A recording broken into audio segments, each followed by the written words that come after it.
তার কাছ থেকে যারা সরে আছে তারাই নাকি খারাপ, ও একাই নিজে ভালো। নাটক।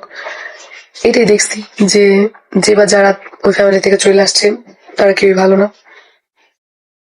তোমাদের ভাইয়ার পাস্ট এটা, তোমাদের ভাইয়া তো আর পরক্রিয়া করতে জানে কারোর সাথে, তাই না? তিশাদের সংসার থেকে যারাই চলে আসবে তারা কেউই ভালো না, তাদের সকলেরই সমস্যা। তোমাদের ভাইয়া আরিফ তো আর কারো সাথে পরকীয়া করতে যায়নি, প্রেম করেছে। এবার লাইভে এসে তিশাকে নিয়ে এই সত্যগুলো প্রকাশ করলো মৌ। তিশা যে তার লাইভে বসে বসে মৌ এবং আরিফকে নিয়ে বানিয়ে বানিয়ে মিথ্যা কথা বলেছে, সেগুলোরই এবার প্রমাণ দিল মৌ তার লাইভের ভিডিওর মাধ্যমে, এবং তিশার সকল কুকীর্তি এবার ফাঁস করে দিল। তাহলে চলুন ময়ের মুখ থেকেই জেনে নেওয়া যাক। এখন এটা নিয়ে আমি কি বলবো, এটা নিয়ে আমার একটাই সেম, সেটা হচ্ছে আমার হাজবেন্ড পাস্টে কি করলো না করলো সেটা নিয়ে এখন আসছে বলা বলি করতে। আমি আমার হাজবেন্ডের সব পাস্ট জানি না, আমি আমার হাজবেন্ডের বিয়ে করছি।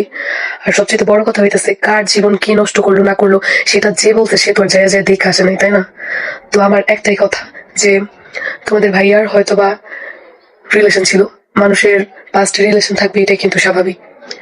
তো তারও ছিল, কোনো কারণে ব্রেকআপ হয়েছে, আমার সাথে বিয়ে হয়েছে। এখন এইসব বলার কারণ কি? তোমাদের ভাইয়ার পাস্ট এটা, তোমাদের ভাইয়া তো আর পরক্রিয়া করতে জানে কারোর সাথে, তাই না? পরক্রিয়া করতে গেলে একটা ব্যাপার ছিল যে বিয়ের পর পরক্রিয়া করতে গেছে যে আবার প্রবলেম হইব, তাই না?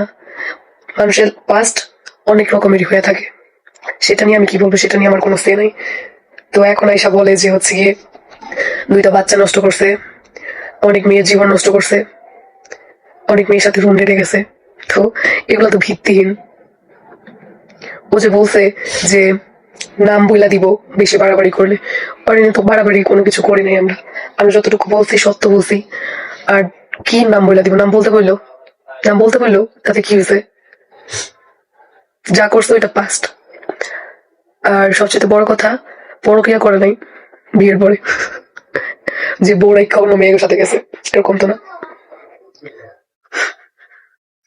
3 দোকানের পাশে মৌয়ের লাইভের কথাগুলো তো শুনেই নিলেন। মৌ এবং আরিফকে নিয়ে যে সকল কথা বলেছে সেগুলো কিন্তু সম্পূর্ণ ভিত্তিহীন এবং মিথ্যা। তিশা বানিয়েই তার লাইভে বলেছে, এবং সেই প্রমাণগুলো মৌ তার লাইভের মাধ্যমেই দিয়ে দিল। সে নিজ মুখেই বলল বিয়ের আগে 2-1টা রিলেশন আপনাদের ভাইয়া আরিফের থাকতেই পারে, কিন্তু বিয়ের পরে তো আর নেই। আর আরিফ কার জীবন নষ্ট করেছে, কার বাচ্চা নষ্ট করেছে, পারলে যেন তিশা লাইভে এসেই তার প্রমাণ দেখায়। তারাও প্রস্তুত রয়েছে। এত কেন তাদের নিয়ে খোঁচাখুচি? তারা তো বোয়া, তাহলে তাদের পিছনে কেন এত সে পড়ে রয়েছে? বুয়ার নিয়ে তো এত মাথা ব্যথা থাকা উচিত না কারোর, তাই না? তিশা 12 যে 6 বছর আগে আমাদের পোস্টে কমেন্ট করতো সেটা ভাইরাল হয়েছে। ভাই পরকিয়া করার হ্যাবিট যাদের আছে তারা আবার আমার নামে মিথ্যা ব্লেম দেয়। তোমাদের কি আর বলুন, কিছু বলার নেই। তিশা যে আহাদের সাথে পরকীয়ায় লিপ্ত ছিল সেটাই কিন্তু মৌ তার লাইভের মাধ্যমে বারবার প্রকাশ করে দিল, এবং তিশার সকল সত্যই সে এবার তার এই ভিডিওর মাধ্যমে ফাঁস করলো। তিশা যে কত বড় খারাপ এবং তার নামে এবং আরিফের নামে একসাথে মিথ্যে কথা বলে সেটাই যেন ফাঁস করলো মৌ তার লাইভের মাধ্যমে। তিশা কুটনির মুখে কিন্তু একেবারে ঝামা ঘষে দিল। মৌ তার লাইভেই বুঝিয়ে দিল যে মেয়ে পরকীয়া করে অন্যের সংসার ভেঙে আসতে পারে সে মেয়ে তাদের বিষয়ে কতটা সত্য কথা বলতে পারে। আর তিশা যে কেমন বা তার চরিত্র কেমন সেটাও কিন্তু বারবারই মৌ তার লাইভে ফাঁস করলো।